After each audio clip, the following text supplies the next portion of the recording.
que sabemos que el amor de Dios no se trata de cómo nos sentimos. El Señor está sentado en el trono. El Señor es digno. El Señor es soberano. El Señor triunfó y venció el pecado. Aleluya. Y Él es digno de ser alabado. Denle un fuerte aplauso al Señor.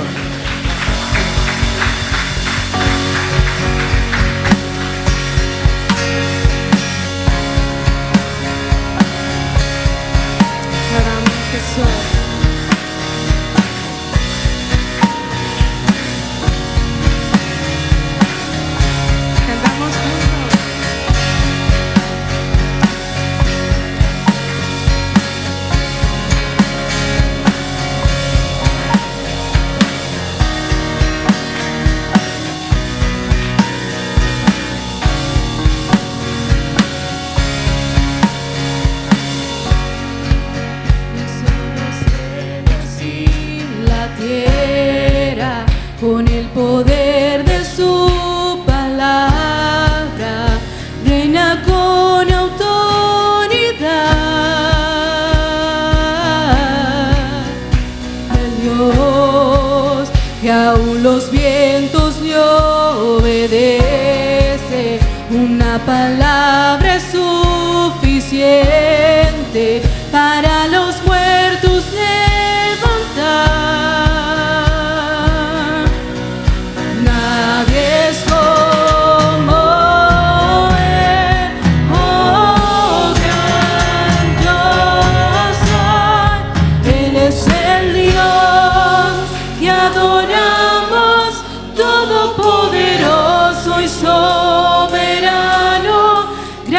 Misericordia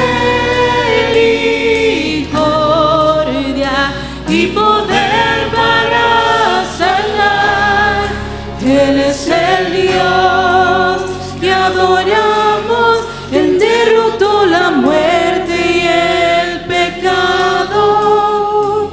Glorioso Redentor y Rey, te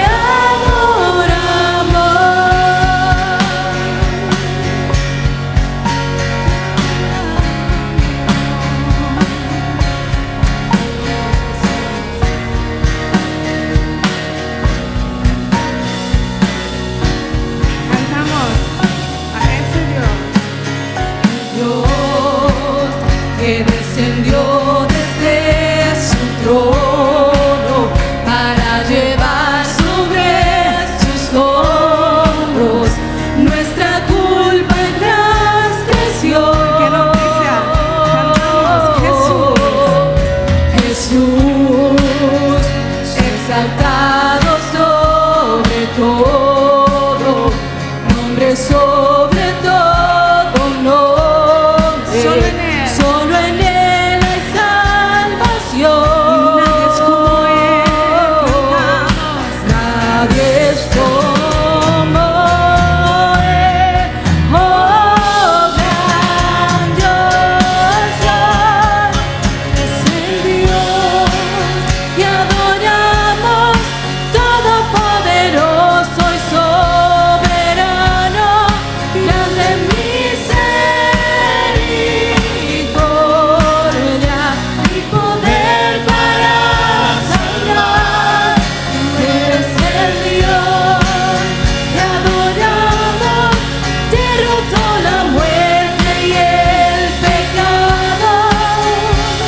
Glorioso Redentor y Rey, te adoramos.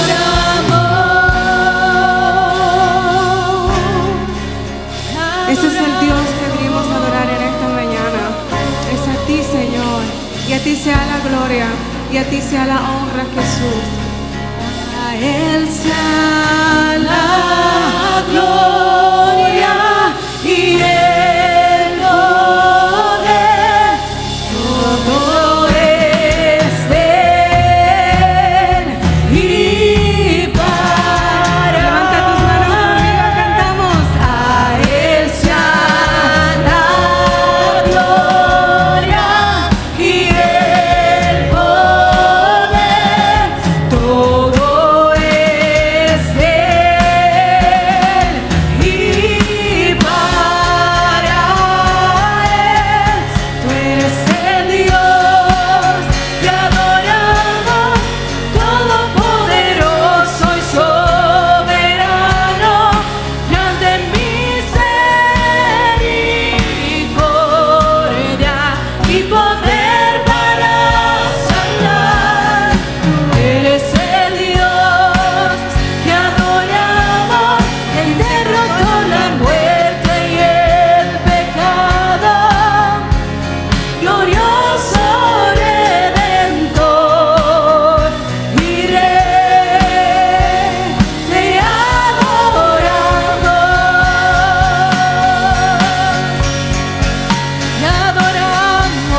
sea la gloria.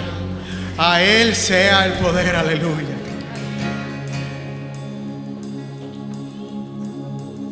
Y no importa lo que estamos pasando, si estamos en una temporada de victoria o en una temporada difícil en nuestras vidas, la alabanza no depende de qué estamos pasando.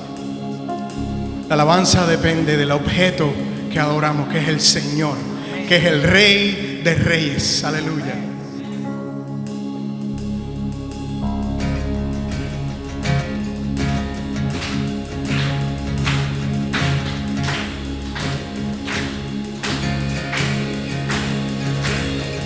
Levanto un aleluya con el enemigo frente a mí. Levanto un aleluya tan fuerte que no hay duda en mí. Levanto un aleluya.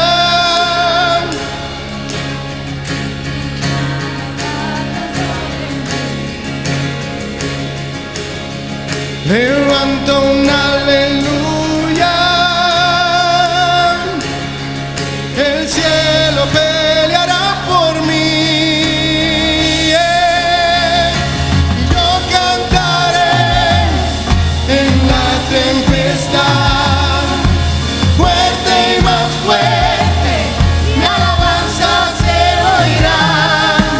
De las cenizas la fe surgirá. La muerte es vencida y el rey vivo está.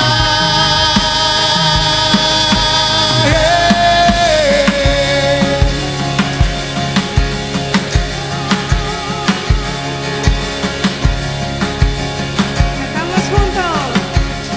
Decimos: levanto un aleluya.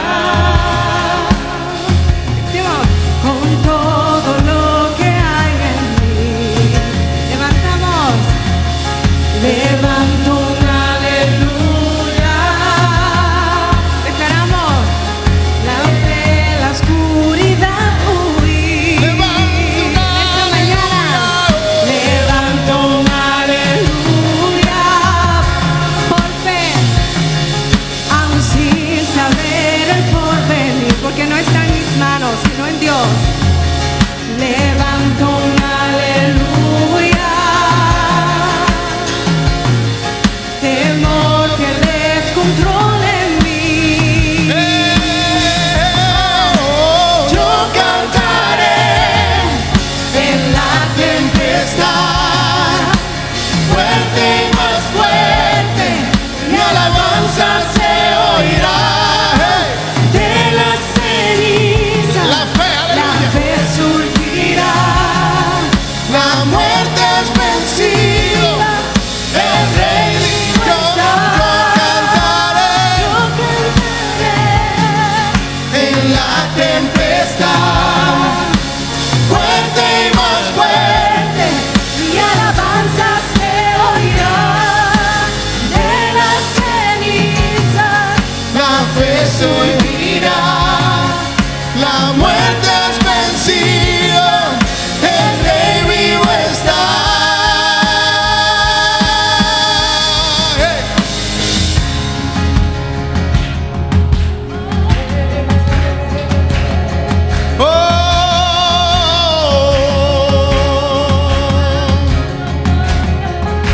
Y cantaré más fuerte. cantaré más fuerte. Cantaré más fuerte. Cantaré más fuerte. Cantaré más fuerte. Dice. Cantaré más fuerte. Y yo cantaré más fuerte. Cantaré más fuerte. Más fuerte. Con el enemigo frente a mí. Cantaré más fuerte. Hasta que no quede duda ahí. Cantaré más fuerte. Mi alma es la canción en mí. Cantaré más fuerte. Cantaré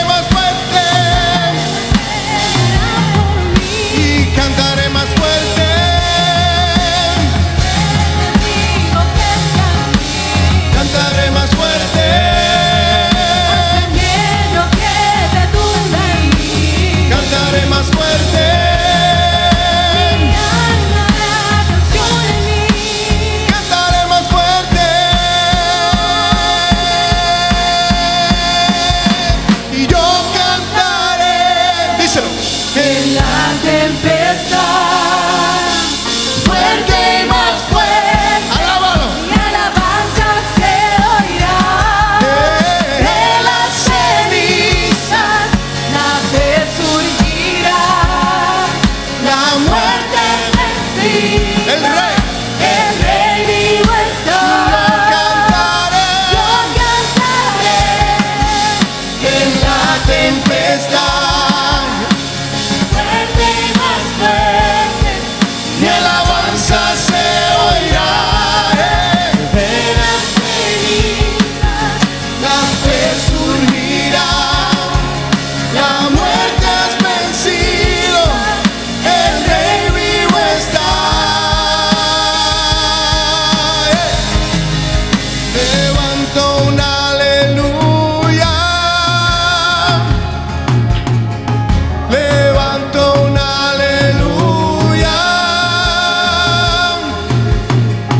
Levanto un aleluya. Levanto un aleluya.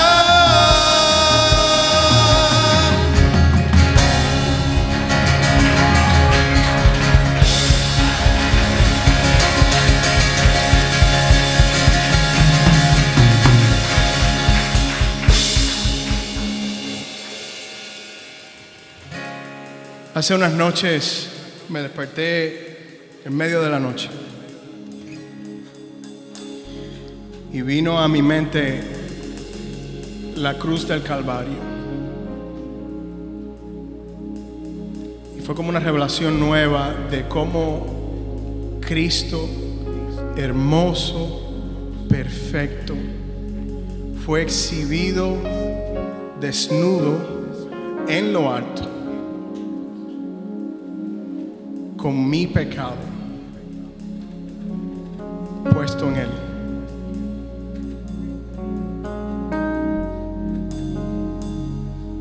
Quiero invitarlos a que consideren eso. Cada mentira que he hablado, cada pecado que he cometido, en una loma, en una cruz, colgado, expuesto y desnudo por toda mi suciedad. Y ahora yo soy limpio y yo soy santo por eso. Y hoy le queremos decir: hijo de Dios, recibe hoy toda la gloria, toda la honra, porque tú te lo mereces y nosotros no.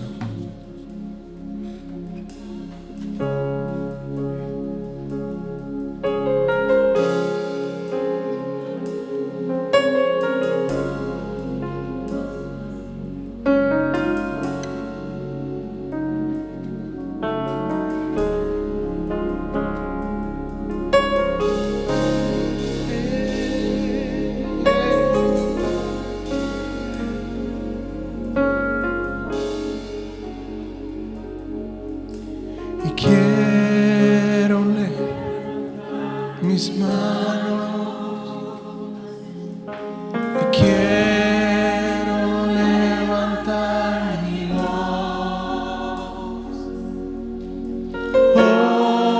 ofreciendo a ti mi vida en santidad y amor. Padre, solo a ti te ofrezco mi vida y mi corazón, y me postro en tu presencia en adoración.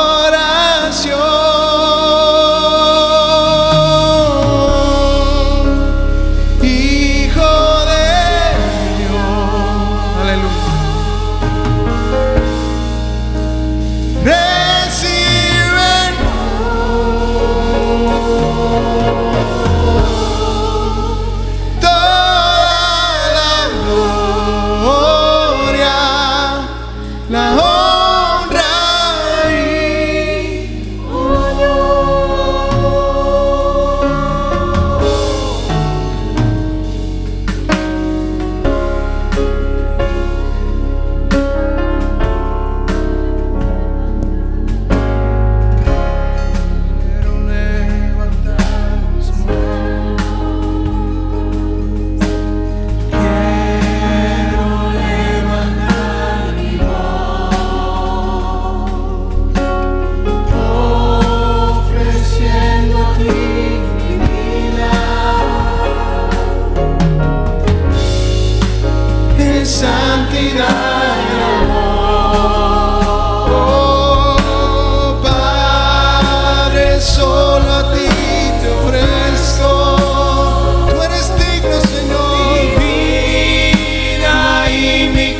Hijo de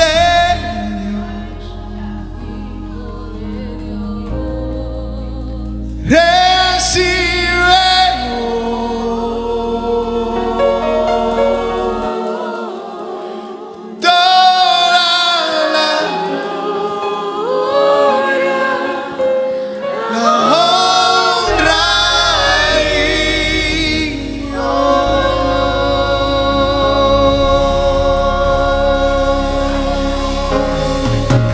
gracias ahí donde está. Dale gracias ahí donde está. Eres digno, Señor. Te alabamos, Señor. Esto se trata de ti, Cristo. Aleluya.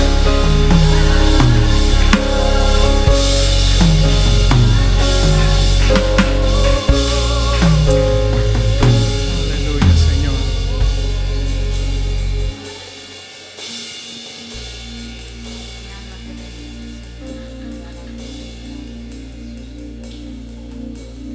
Al que está sentado en el trono, al que vive para siempre y siempre, sea la gloria, sea la honra y el poder, sea la gloria, sea la honra y el poder. Él es digno de ser alabado.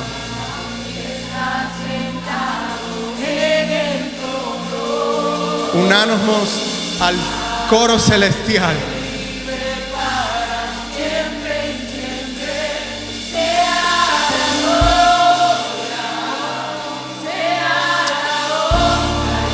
Solo tú, Señor. Solo tú, Señor.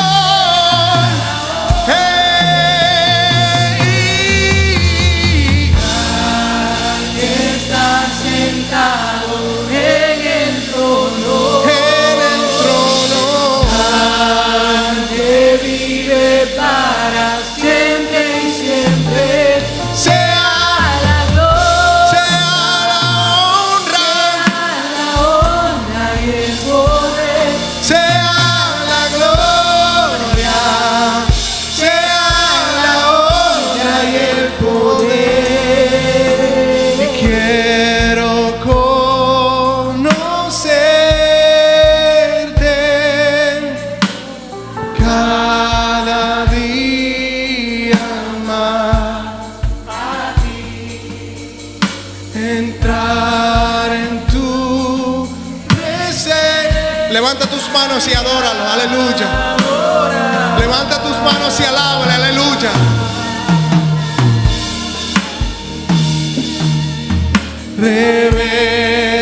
Revélanos tu gloria, deseamos ir mucho más de ti, queremos tu presencia,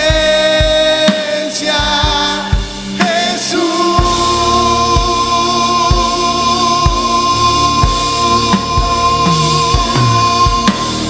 Al que está sentado en el trono, al que vive para siempre y siempre, sea la gloria, sea la honra y el poder, sea la gloria, sea la honra y el poder. Que está sentado en el trono, que vive para siempre y siempre, sea la gloria, sea la honra y el poder, sea la gloria, sea la honra y el poder. Dile santo. Dile santo. Tú eres santo, Señor. Al que vive para siempre y siempre,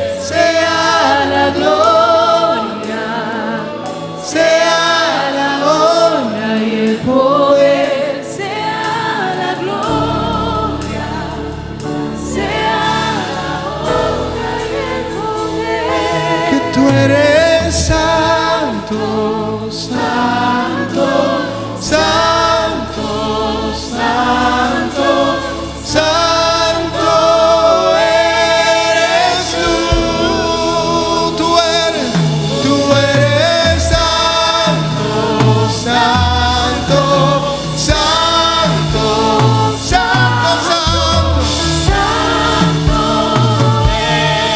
Dicen los ancianos que tú eres santo, santo, santo, santo, santo, santo, santo eres. Tú eres santo, santo, santo, santo, santo,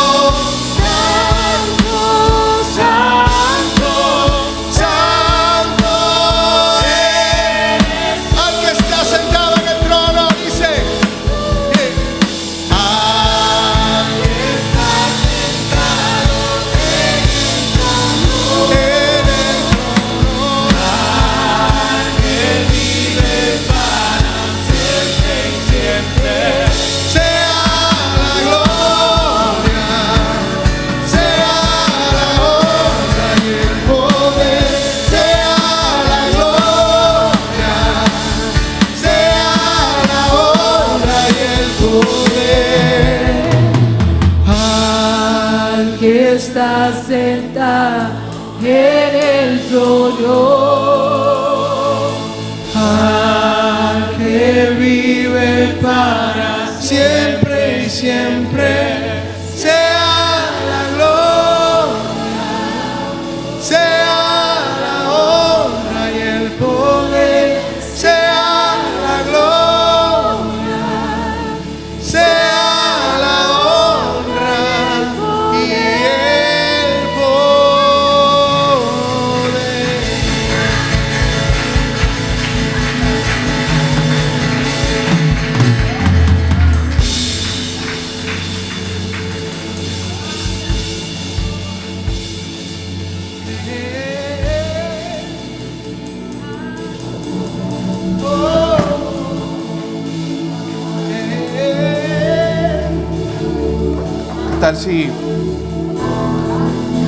¿Qué tal si damos una vuelta más? Ah, que está sentado en el trono,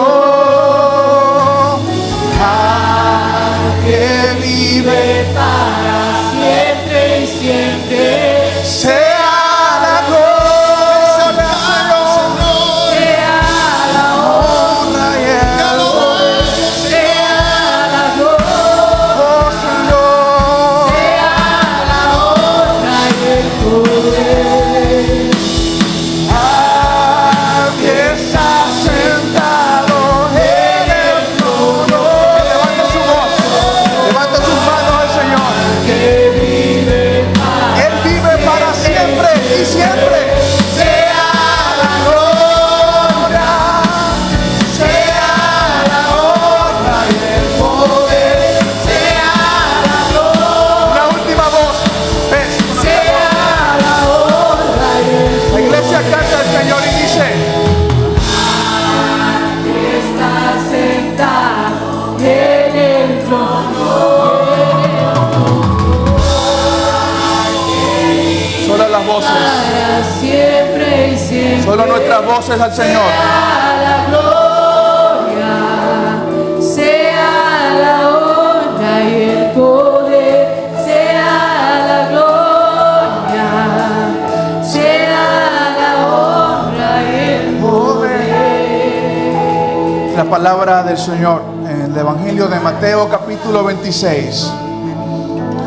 Jesús habla a sus discípulos. Justo antes había reprendido a Pedro, había anticipado la traición de Judas, pero Jesús dice lo siguiente en el verso 25. Y mientras comían, tomó Jesús el pan y bendijo y lo partió y dio a sus discípulos y dijo: tomad, comed, este es mi cuerpo. Y tomando la copa y habiendo dado gracias, les dijo: bebed de ella todos, bebed de ella todos. Porque esto es mi sangre del nuevo pacto, que por muchos es derramada para remisión de los pecados. Y os digo que desde ahora no beberé más de este fruto de la vid, hasta aquel día en que lo beba nuevo con vosotros en el reino de mi Padre. Así que con esto en mente nosotros queremos participar de la cena del Señor. La Biblia me dice que todos pueden ir a la mesa. Aquellos que han creído y confiado en Cristo Jesús pueden pasar a la mesa y recibir el pan que representa el cuerpo de Jesús. No es el cuerpo de Jesús, es un símbolo. Y el vino que representa la sangre que limpia todo pecado. Y cuando lo hacemos recordamos que Él murió en la cruz, pero fue levantado de los muertos. Y recordamos que Cristo regresará. Y ese día Él dice, yo no voy a tomar esto hasta el día que lo celebre con ustedes en el reino de mi Padre. Así que le invitamos amablemente, mientras les pido a los hermanos de hospitalidad, específicamente voy a pedir a Diana y Jofre que nos acompañen aquí delante, y usted puede participar de la cena del Señor. Aquí a Amana Maricruz también están los elementos. Puede pasar mientras adoramos al Señor y le decimos, tú eres santo, tú eres santo, santo, tú eres santo, solo tú eres Señor, santo eres tú, y no hay otro nombre. Tú eres santo, podemos pasar.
En la cruz. You know the song at the cross. En la cruz.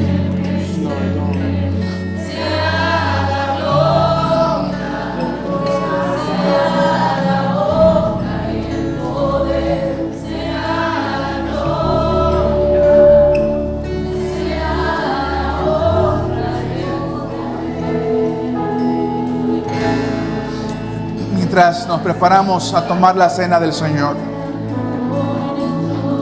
la Biblia nos invita. Gracias. La Biblia nos invita a examinarnos. Si hubiera pecado en nosotros, podemos confesarlo delante de Dios. Primera de Juan nos dice que abogado tenemos delante del Padre que nos defiende. Queremos tomar un minuto en silencio y donde usted está, reflexionar y confesar delante del Señor, pero confesar con esperanza en que aquel que murió en la cruz perdona pecados.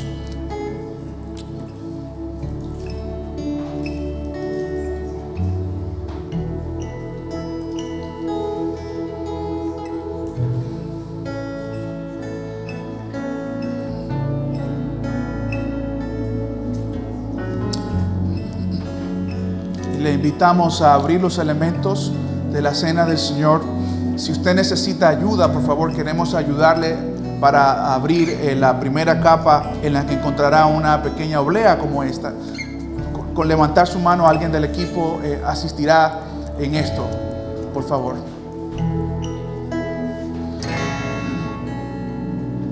Señor, tomamos este cuerpo que representa el cuerpo que fue colgado en el madero, por cuyas transgresiones nosotros hoy hemos sido sanados. Y lo comemos con gratitud y esperanza. En el nombre de Jesús. Comemos el pan.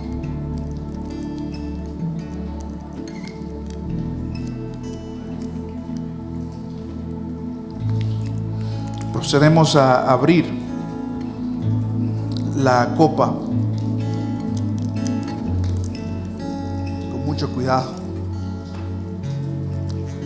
Si necesita asistencia, por favor, queremos que nos haga saber.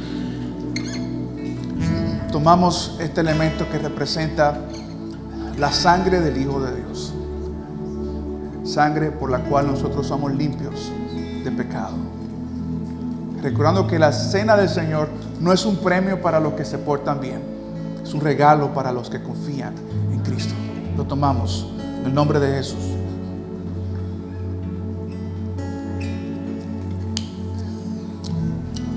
Y adoramos al Cordero de Dios, que quita el pecado del mundo. Al Cordero de Dios enviado por el Padre para restaurar y reconciliar al mundo consigo. Damos gracias al Cordero de Dios, que es Dios, que es Dios. Y damos gracias. Gracias, Señor. Gracias, Señor. Amén y amén. Gracias, Padre. Puede depositar ahí el residuo. Damos gracias al Señor. Un aplauso a nuestro Señor Jesucristo. Y esta bendición que el Señor nos da. Gracias, gracias, Señor. Gracias, Señor.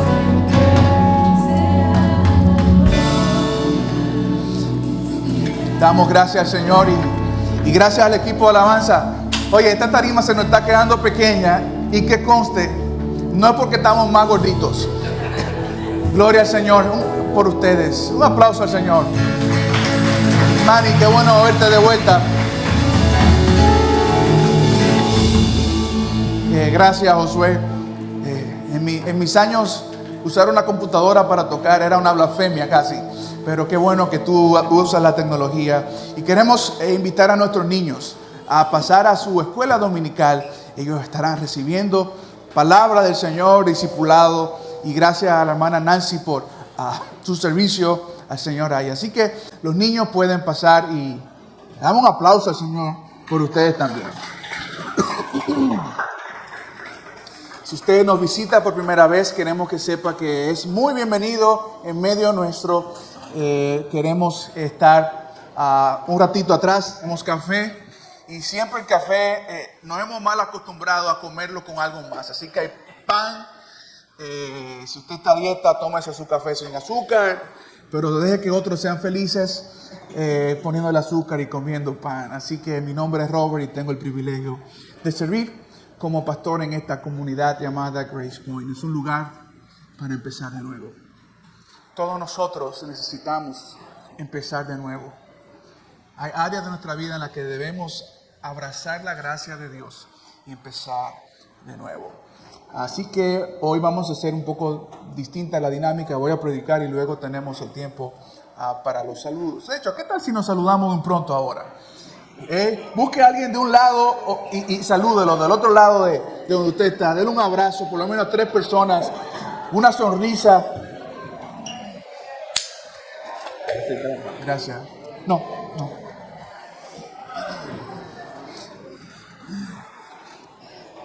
Bienvenidos. Había algunos que les extrañábamos. Y mientras nos saludamos, ya nos alistamos para recibir palabra de Dios. Y hay una hoja que estará siendo repartida en este momento junto con unos lápices. Algunos prefieren escuchar y no escribir, otros prefieren escribir. Lo cierto es que lo que uno escribe suele durar 3 veces más tiempo en nuestra mente que lo que uno simplemente escucha. De todas maneras, nuestros servicios los días usualmente martes se colocan en YouTube y usted puede escuchar cualquier prédica o enseñanza que hemos tenido y compartirla con amigos y amigas. Así que va a recibir una hoja. Y hoy queremos hablar de la iglesia. La iglesia no es un invento humano. La iglesia es el sueño de Dios. La razón por la cual Dios, que es Dios en tres personas, Padre, Hijo, Espíritu Santo, desde el inicio de los tiempos, decidió crear a una familia. Y esa familia es la humanidad. Dios fue quien nos creó. Y desde el principio su plan ha sido que seamos una comunidad. La Biblia en Génesis 1 nos dice que Dios vio al hombre solo y entendió que no era bueno que el hombre esté solo. Mis amados hermanos, es importante saber estar solo de vez en cuando, pero la soledad en sí misma no es el plan de Dios. Quizás usted se ha sentido solo, quizás usted ha caminado sola o solo durante un gran periodo de tiempo. No obstante, el deseo de Dios es que nosotros vivamos en comunidad. Diga conmigo comunidad. Porque en la comunidad nosotros aprendemos a ejercitarnos en el amor. ¿Usted ha oído eso que buenas cercas hacen buenos vecinos? Y mientras más lejito mejor. ¿Usted quiere ver dos hermanos que se lleven mejor que dos hermanos que no viven juntos? Cuando estamos a la distancia es más fácil amar que cuando estamos cerca. Por eso a veces las parejas que son novios muchos años a la distancia, cuando se juntan la historia es otra. Pero Dios ha diseñado la iglesia y nos ha dado varias figuras de cómo Él sueña que la iglesia sea. Así que la primera idea que quiero compartir con usted está en su guía y es la iglesia como un ejército. Estas son alegorías o metáforas que usa la Biblia para referirse a la iglesia. La primera es un... Puede leer conmigo el texto de Efesios 6 en voz alta.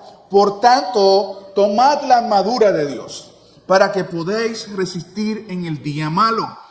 Y habiendo acabado todo, estar firmes.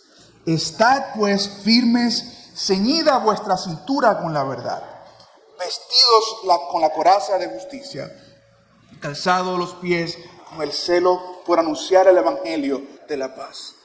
Sobre todo, tomad el escudo de la fe, con que podáis apagar todos los dardos de fuego del maligno.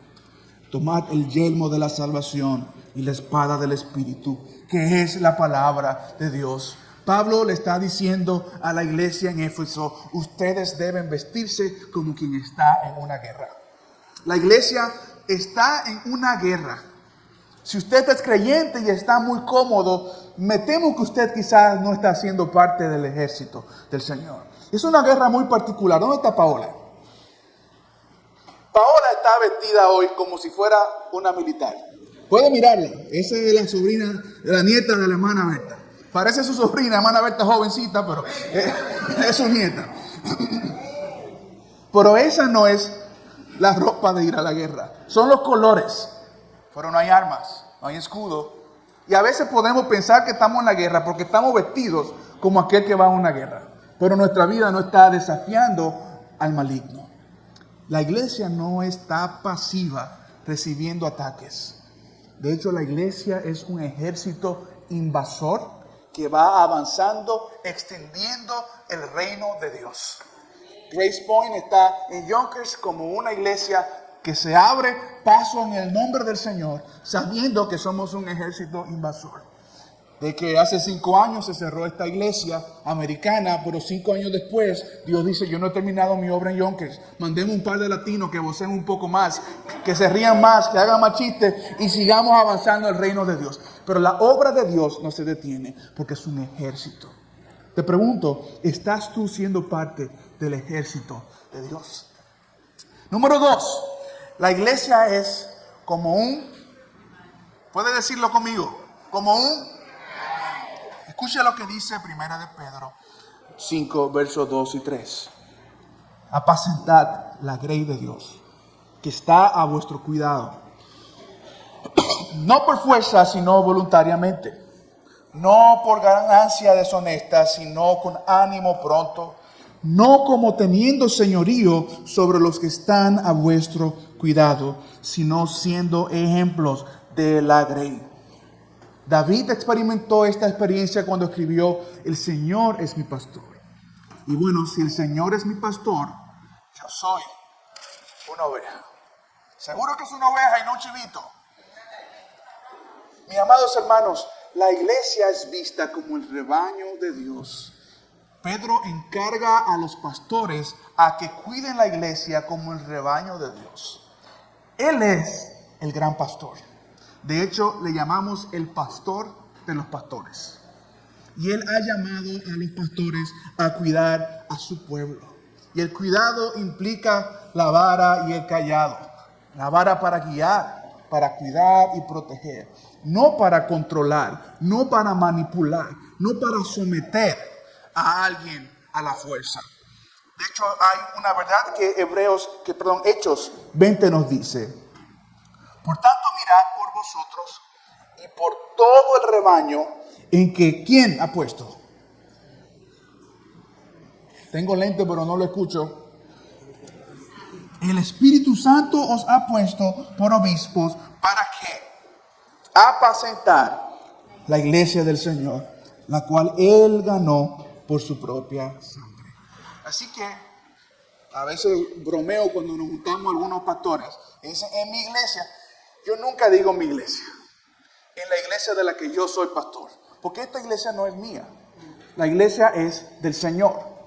La iglesia es del Señor. Somos simples pastores llamados por el Espíritu Santo a cuidar, a apacentar la grey del Señor. Así que puede tomar su lápiz en este momento y anotar algunas cosas. Número 1, Jesús es el buen pastor y nosotros somos las ovejas. Jesús es el buen pastor y nosotros somos las ovejas. Si tiene lápiz, bien; si no tiene hoja, puede procurar una y se la traemos. Se la traemos porque somos un solo cuerpo. Si se la trae cualquier hermana, es el mismo cuerpo, aunque yo tenga 50 libras más. Número 2, escuchamos la voz del Señor y seguimos sus pasos. Las ovejas necesitan escuchar la voz del pastor para seguir sus pasos. Número 3, tenemos privilegios y compromisos por ser ovejas. Aun si usted es una oveja negra, yo fui una oveja negra la mayoría de mi vida cristiana. Rebelde, complicada, la oveja que hacía la revuelta. Yo creo que hay algunos, no miren ni punchen a nadie. Pero el Señor también ama a las ovejas negras, las ovejas chuecas. Y está atento a ellos y les habla. Además, el rebaño pertenece a Dios y no al pastor. Por otro lado, el Espíritu Santo asigna a pastores locales para cuidar la grey del Señor. Es el Señor quien llama a hombres para el ministerio pastoral. Es un llamado al que nos rendimos, no una aspiración a la que nosotros optamos como los políticos. Esa no es la idea. De hecho, en mi caso personal podría decirle que nunca quise ser pastor. Nunca quise ser pastor. Es un llamado al que uno se rinde. Número 6, el llamado pastoral es servir voluntaria y honestamente. No se hace si no es voluntariamente y honestamente. El pastor no es Superman. El pastor se trasnocha. El pastor tiene una esposa hermosa, gracias al Señor, y que es una bendición a mi vida, más de lo que merezco. Pero es un humano. La idea de colocar al pastor como alguien infalible no viene del concepto bíblico del pastorado. Tampoco es alguien que está por encima de mí. Es alguien que está conmigo. Por eso nosotros no ponemos manos sobre la cabeza de nadie. De hecho, hay un equipo asignado cuando tenemos tiempo de oración. Nos gusta abrazarle al lado para que sepa y recuerde que somos un solo cuerpo caminando juntos. Nadie es superior a nadie. Número 8. La autoridad pastoral se ejerce con el ejemplo y no con la imposición. Y tendremos el jueves próximo un tiempo de preguntas y respuestas. Pero si usted me pregunta a mí, ¿qué es lo más difícil de ser pastor? Es ser ejemplo para usted. No es predicar, aunque requiere mucha seriedad y estudio. Pero lo más difícil de ser pastor es procurar ser un ejemplo de vida. Y yo no hago nada con hablar un sermón si mi vida no está siendo una vida guiada y sometida al Espíritu Santo. ¿Estamos juntos hasta ahora? Queremos ver esto ahora en verano, que estamos de vacaciones algunos, otros estamos aquí. Y que sea una conversación honesta entre nosotros. Así que la iglesia como un ejército, la iglesia como un... Número 3, otra idea que la Biblia nos da acerca de la iglesia es la iglesia como un edificio. Y escuche lo que dice Pablo en Efesios 2. Ustedes son como un edificio que está construido sobre el fundamento que pusieron los apóstoles y los profetas, y Jesucristo mismo es la piedra más importante de ese edificio. En Cristo todo el edificio se une y va creciendo para llegar a ser un templo dedicado al Señor. Gracias a Cristo, también ustedes se van uniendo para formar parte de ese templo en el cual Dios vive por medio del Espíritu. ¿Puede ver lo que Pablo dice aquí? Nosotros somos piedra de un edificio. En lenguaje latino, usted y yo somos blocks del edificio. Y lo que nos une es Cristo. Cristo. La unidad no es una meta de la iglesia. La unidad es un resultado de estar en Cristo. ¿Usted no le ha pasado que usted queda con unos amigos de verse en Times Square, por ejemplo, para hablar de un sitio concurrido? ¿Alguien ha ido? Ya, el primer año que uno va, después que uno vive aquí ya 2 o 3 años, uno no quiere ir para allá.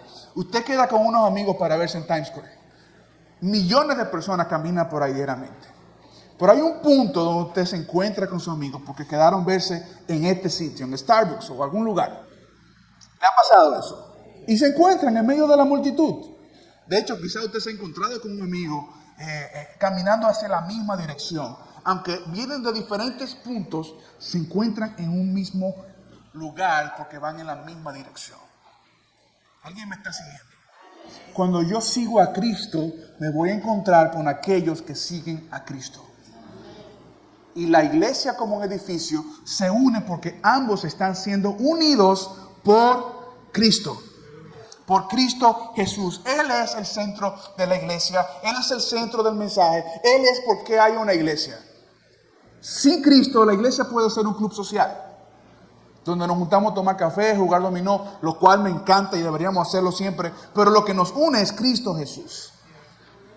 Dice su nota en el sermón en 1 Corintios 3:9. Nosotros somos compañeros de trabajo al servicio de Dios. Y ustedes son como un campo de cultivo y como un edificio que pertenece a Dios. Un edificio que pertenece a Dios. Veamos conmigo algunas cosas. Primero, nosotros formamos un edificio que se va construyendo. Las sectas entienden que ya Dios terminó. Nosotros somos nosotros y nada más. Dios sigue construyendo su iglesia. Y lo hace cada vez que alguien viene a Cristo en arrepentimiento y fe. Y lo hace cada vez que alguien llega a la iglesia con el espíritu correcto a ser parte de lo que Dios está haciendo. Número 2, Dios es el constructor. Dios es el constructor. Jesús dijo, yo edificaré mi iglesia. Nosotros a veces queremos nosotros edificar la iglesia. Jesús dice, yo edificaré la iglesia, ustedes vayan y hagan discípulos. Ese es su rol. Número 3, Jesús es la piedra y la columna principal y nosotros somos piedras vivas. El fundamento, puede escribir, el fundamento fue dado por los apóstoles. ¿Cuántos fundamentos tiene un edificio? A ver, aquí son muy inteligentes todos. No todos constructores, pero son muy inteligentes todos. ¿Cuántos fundamentos tiene un edificio? ¿Qué es más difícil? ¿Cambiar la estética de este edificio o cambiar los fundamentos? Los fundamentos se hacen bien porque es lo que va a durar para siempre de ese edificio. Nosotros creemos en el fundamento que la palabra de Dios nos ha dado y que los apóstoles de Jesucristo nos han dado a nosotros. Nosotros no necesitamos un nuevo mensaje. Necesitamos un viejo mensaje.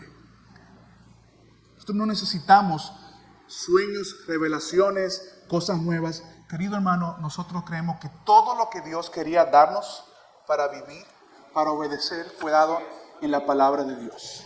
Y decimos como los reformadores, sola escritura. Sola escritura. Sola escritura. Un sueño no es la palabra de Dios. Quizás se comió un Taco Bell tarde y uno puede tener estas pesadillas. Nosotros no creemos en sueños. Ni nuestra vida cristiana, ni nuestra madurez cristiana se sustenta de elementos emocionales. Créeme, tú puedes ir a un concierto de Luis Miguel y llorar. Y hasta irte de rodillas. Yo he visto esos videos. Ustedes creen que nada más el pastor lee la Biblia. Se tiran allá. Entregan su dinero. Boletas de $10,000 para ver a ciertos cantantes. La gente da dinero, la gente se tira de rodillas, la gente llora, pero ahí no está Dios. Nosotros, dice Hebreos capítulo 1, que habiendo Dios hablado en el tiempo pasado a través de sus profetas y milagros, decidió hablar en el Hijo de Dios. Hay dos revelaciones únicas y exclusivas que nos guían a la verdad. La palabra de Dios y la persona de Jesucristo. Nadie puede ir al Padre si no es por Cristo Jesús. Así que nosotros confiamos en que la Biblia me dice, el fundamento fue dado por los apóstoles. Es probable que usted haya tenido experiencias esotéricas, emocionales. Nada de eso es la palabra de Dios. Fíltrela por la palabra de Dios. Que Dios me dijo, que si tu Dios me dijo, no tiene un capítulo de la Biblia y un versículo, quédate con eso. Nosotros creemos que la Biblia es suficiente. Y lámpara es a mis pies. Tu palabra y lumbrera a mi camino. No es la palabra de Dios y una emoción. No es la palabra de Dios y un sueño. No es la palabra de Dios y que me tumbaron y me caí. Dios puede darnos experiencias muy hermosas. Muy hermosas en su presencia. Pero ninguna de ellas debe estar por encima de la palabra de Dios.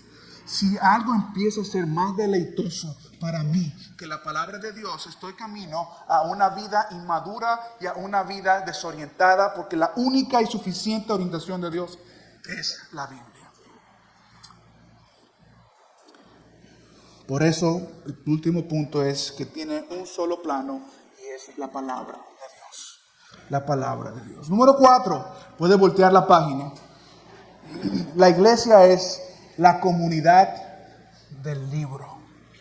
Del libro, así le llamó un teólogo inglés del siglo pasado. La iglesia es una iglesia centrada en la palabra de Dios. La Biblia es la palabra viva que guía y transforma la comunidad de fe.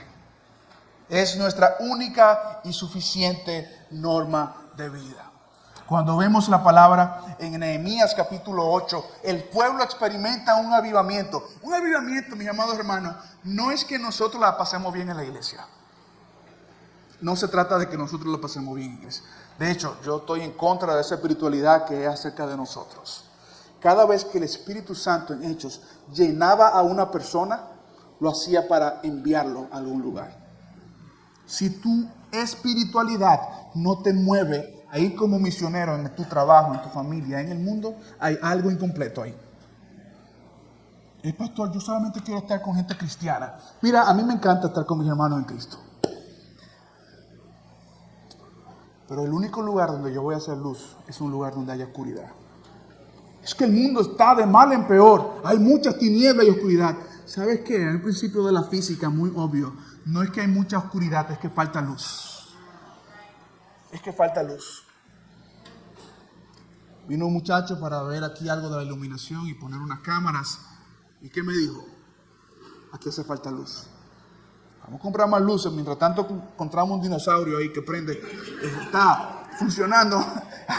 Eso sí, que puede hervir usted un huevo ahí ahora mismo, porque eso está calientísimo. Pero no es la tiniebla, es la falta de luz. La palabra me lleva a bendecir a otros. Hay una película de Denzel Washington, se llama El libro de Elí. Si usted no la ha visto, la puede ver. Tiene escenas un poco fuertes, como casi toda la película de Denzel Washington. Es un hombre ciego, no voy a hacer spoiler, cuya única meta es proteger un libro que él ha memorizado. Y él dice, al final de la película, es interesante porque usted no piensa que... no quiero hacer spoiler, ya le dañé. Pero hay una escena en la que él dice, la Biblia está viva. Y es lo único que ha mantenido a este mundo frenado de volverse loco. Mis amados hermanos, ¿quieres escuchar a Dios? Lee más tu Biblia. Escúchala, ponla en audio. De hecho, la Biblia fue escrita para ser escuchada, no tanto leída. Número 5, la iglesia es la novia de Cristo. La iglesia es la novia de Cristo. Escucha lo que dice Pablo una vez más en Efesios. Lo hizo como una novia para presentársela a sí mismo, como una iglesia gloriosa, sin mancha ni arruga, ni ningún otro defecto, sino santa e intachable. Del mismo modo, el esposo debe amar a su esposa como ama a su propio cuerpo, porque el que ama a su esposa se ama a sí mismo. Y los hombres saben de qué estamos hablando, y las mujeres también casadas. Dios dice, la iglesia es mi novia. Y no solamente eso, la Biblia nos dice que somos una novia en espera para las bodas. La Biblia en Apocalipsis nos habla de las bodas del Cordero, donde su iglesia se ha de encontrar con su novio. Y allí comeremos, cantaremos, y decía una canción citando este verso bíblico, y a su esposa se le ha concedido, saca la cédula, que se vista de lino fino y resplandeciente para recibir al Rey. Nosotros estamos a la espera del Señor. Nos han ridiculizado por siglos. ¿Cuándo regresará el Señor? Mis amados hermanos, hay una canción de un grupo llamado Maná. Se llama En el Muelle de San Blas. Y es la historia de una mujer, una historia verídica, que esperaba a su esposo, que era un marinero. Él se fue desde el Muelle de San Blas y ella se quedó ahí. Y aquella mujer quedó esperando a su marinero toda la vida y quedó demente en aquel lugar. Y el marinero nunca regresó. De ahí la canción. Se quedó sola en el olvido. Nosotros no somos la mujer del Muelle de San Blas. Nuestro Rey regresará. Nuestro Rey dice, mi venida está cerca. Y anticipó, verán esto, verán aquello, y pronto estaremos cerca de nuestro encuentro con el Señor. Por eso nosotros creemos que Cristo salva, Cristo santifica, es lo que significa este logo. Cristo sana y Cristo es el Rey que viene y viene pronto. Así que somos la iglesia en espera del Señor. Nosotros somos su novia y esperando a nuestro Rey. Número 6, la iglesia como una familia. Por lo tanto, dice Pablo, ustedes ya no son extraños ni extranjeros, sino forman parte del pueblo de Dios y son miembros ¿de la qué? De la familia de Dios. Es interesante, siempre me parece chocante cómo los latinos y africanos creyentes abrazamos mucho el concepto de la iglesia como familia. Los norteamericanos y europeos abrazan mucho el concepto de la iglesia como cuerpo, por roles, que avanza, que cada uno hace algo. Por otro, apreciamos el concepto de familia.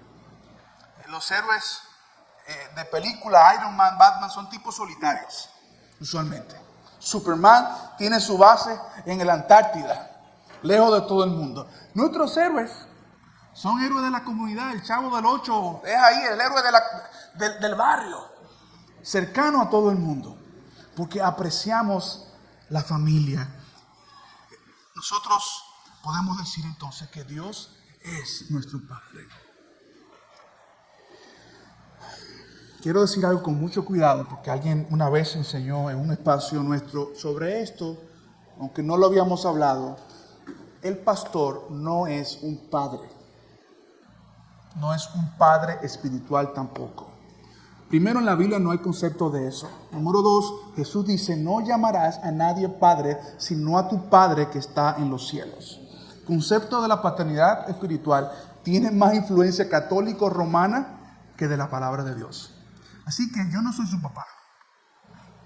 Me puede traer regalo el Día del Padre, pero yo no veo que De hecho, cuando Pablo dice, Timoteo, mi hijo en la fe, o Juan escribe, hijitos míos, pero nunca veo que ellos dicen, dígame papá o papi, ni mucho menos. De hecho, hay decisiones que son suyas, no mías, en las que yo como pastor de manera cuidadosa le diré, mire, ¿sabe qué?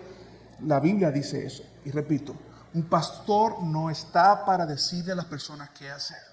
Está para decirle a las personas qué dice la Biblia.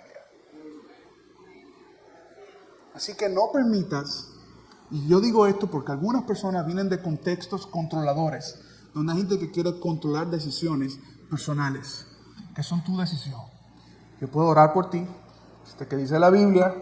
Tú me dices, pastor, voy a comprar una casa, ok. ¿Quieres que te hable como pastor o qué tú quieres? Como financiero, ok, yo te puedo hablar. Me quito la gorra de pastor y me pongo mi gorra de gestor financiero. Pero son decisiones suyas. Te voy a preguntar, ok, ¿has orado? ¿Qué dice tu esposa de eso? Si usted está casado, sabe que esa es la pregunta más importante. Si su esposa le dijo que no, que usted le den los números y la matemática, no lo haga. No lo hagas. Nosotros somos hermanos. Nosotros honramos a nuestro Padre, reflejando su amor y su santidad en el ambiente que vivimos. Cierro citando algunos enemigos de la unidad de la iglesia. Y quisiera contar con toda su atención. Número 1, hay un enemigo externo y es Satanás y sus demonios. La Biblia me dice que Satanás anda como león rugiente buscando a quien devorar. Y Satanás, si algo hace, es procurar que la iglesia esté en desunión, en división. Y él operará de las maneras más sutiles posibles. Pastor, ¿es el enemigo de la iglesia también el mundo? Es una interesante pregunta, porque a veces pensamos, nos van a cerrar los colegios evangélicos, este gobierno va a cerrar las iglesias, van a hacer esta cosa. Te voy a decir una cosa. La Biblia me pone el mundo como el lugar de misión de la iglesia. La iglesia es iglesia para el mundo. La iglesia es iglesia para el mundo. Dios no habla a través de los profetas menores, sobre todo, a la iglesia, en este caso al cuerpo de Cristo, al pueblo judío en aquel entonces, diciéndoles, tienen que ser un mejor pueblo y el mundo tiene que ser un mejor mundo para ustedes. El mensaje es al revés. Ustedes como pueblo de Dios deben ser un mejor pueblo para el mundo. ¿Estamos juntos? ¿Se da a entender eso? La iglesia es iglesia para bendecir, transformar, redimir aquello que se había perdido. Por eso Jesús pasó tanto tiempo con la gente del mundo. Número 2, hay enemigos internos. Y hubo algo llamado la Guerra Fría. ¿Usted ha escuchado de la Guerra Fría en la Primera, Segunda Guerra Mundial, sobre todo? La Guerra Fría consistía más que nada en obtener información de los enemigos y de infiltrar a alguien adentro. Y hay un refrán que dice, Señor, líbrame de las aguas mansas. ¿Usted ha escuchado eso? la operación más perversa del enemigo ocurre desde adentro. Cuando la iglesia enfrentó a Nerón, el cristianismo se multiplicó.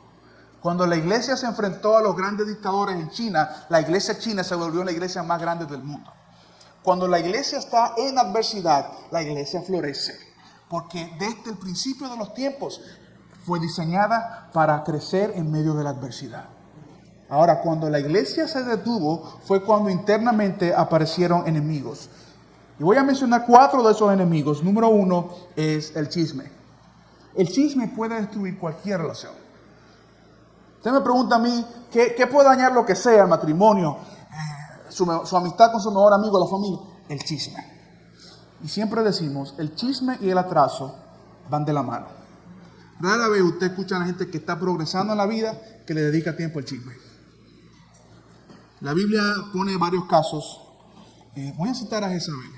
Jezabel fue una mujer que arremetió contra Elías y pidió a su esposo que le diera la cabeza de Elías. Se infiltró en el pensamiento a través de la manipulación y el daño a través de el chisme.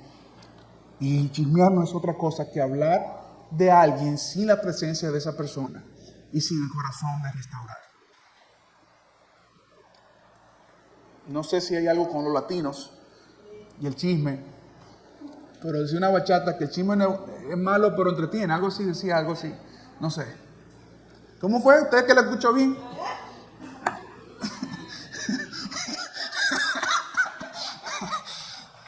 Bueno, eso mismo. No hay problema, hablamos después del culto. Número 2, la murmuración. Coré en la Biblia se levantó en contra de Moisés y sus comentarios dañinos y su entendimiento primero de que Moisés no era capaz. Eso hace la religiosidad. La religiosidad te hace pensar que tú sí, pero el otro no. Yo sí tengo las condiciones, pero el otro no. Recuerdo que vino alguien a la iglesia y se negó a seguir ciertas directrices del equipo de hospitalidad.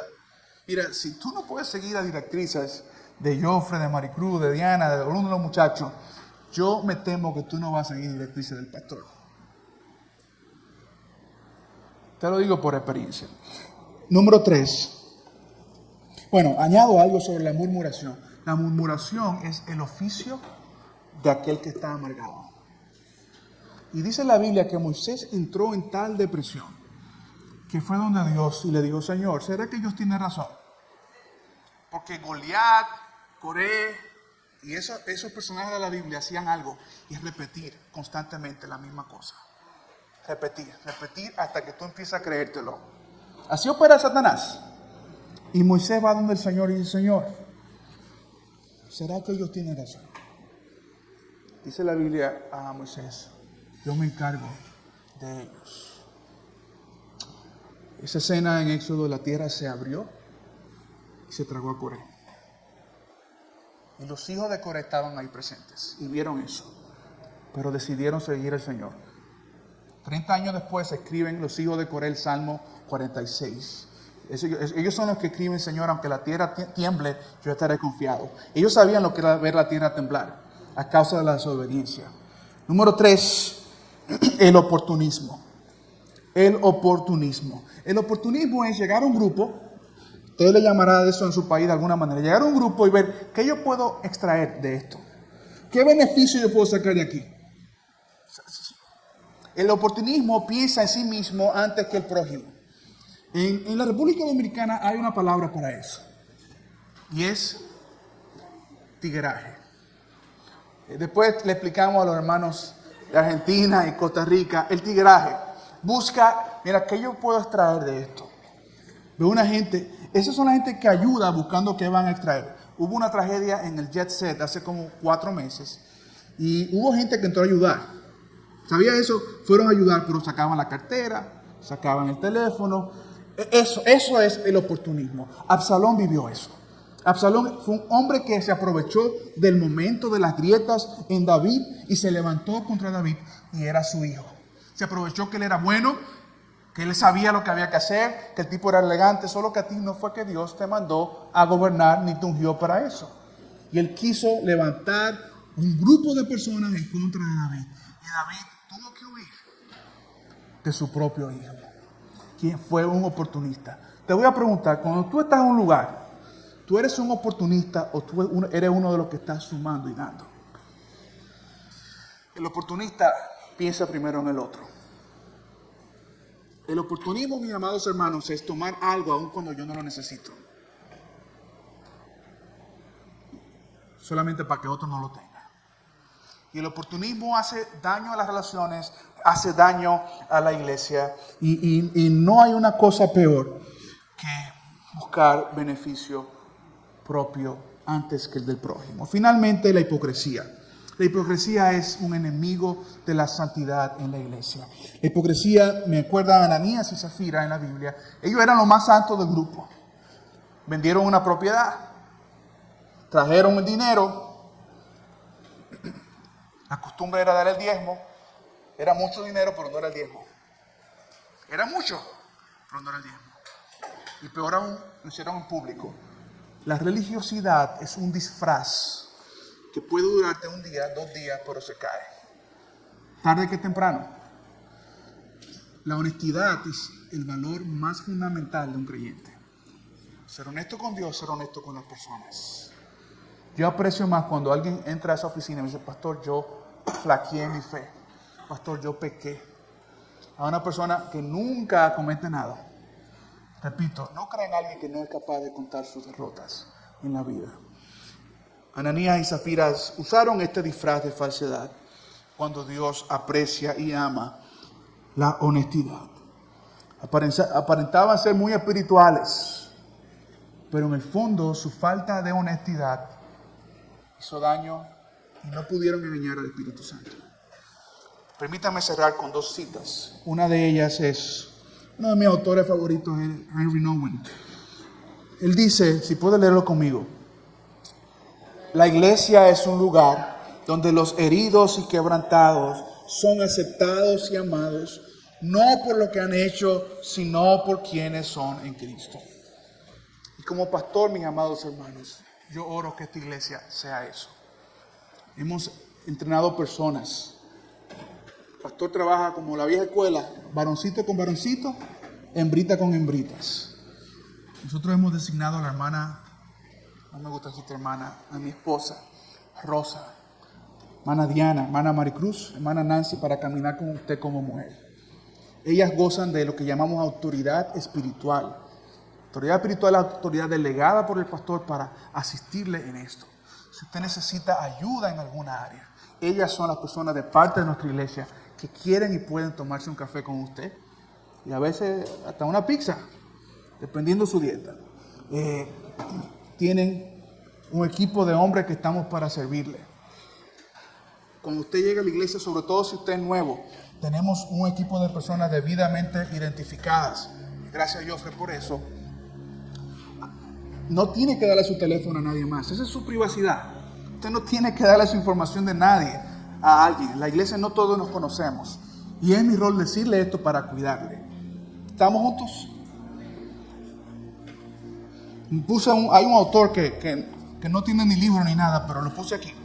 Dice, la iglesia es la comunidad de personas imperfectas y pecadores, que conscientes de su fragilidad y errores, son acogidas por la gracia abundante de Dios. Es el espacio donde cada uno puede empezar de nuevo. No podemos empezar de nuevo si no hay cuidado del uno al otro. Envuelto en el abrazo sanador de Cristo, quien ofrece perdón, restauración y esperanza.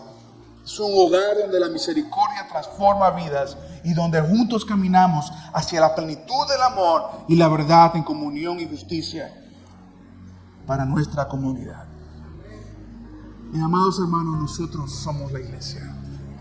Díganle al que está a su lado, tú eres la iglesia.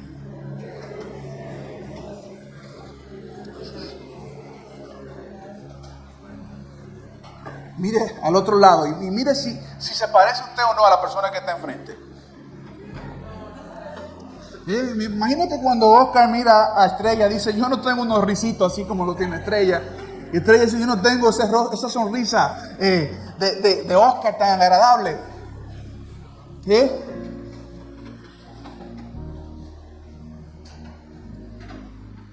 La iglesia no es un uniforme de personas. La diversidad es algo que Dios planeó. Nuestras historias son diferentes, nuestros acentos son diferentes, nuestros gustos de comida son diferentes, pero somos un cuerpo unidos en Cristo. Y si tú hoy estás visitándonos y no has entregado tu vida al Señor, la iglesia es fantástica porque la iglesia es una familia abierta. Siempre hay espacio en la mesa. Como en nuestras casas cocinaban y dejaban un plato extra para el que llegara. En la iglesia siempre hay un plato extra para el que llegue. Solo que en esta ocasión ese plato tiene tu nombre. Ese plato tiene tu nombre. Porque Dios ama a todo el mundo, pero Él ama a una persona a la vez. Y Él ha hecho espacio para ti. Y si quieres entregar tu vida a Cristo hoy, esta es una buena mañana para decirle, Señor, yo me rindo a ti. Perdona mis pecados y dame un espacio en tu familia, en tu ejército, en tu rebaño. Yo quiero ser una pieza de tu edificio. Yo quiero ser parte de aquellos a quien Dios ha llamado. Cerramos nuestros ojos y nos ponemos de pie. Decimos, Señor, gracias te damos. Gracias por tu bondad. Gracias por hacernos familia. Gracias por hacernos uno en ti. Gracias porque tú nos amas como somos y no por lo que deberíamos ser. Porque ninguno de nosotros es lo que deberíamos ser. Y eso nos hace iglesia. Bendícenos, Señor. En el nombre de Jesús. Amén y amén.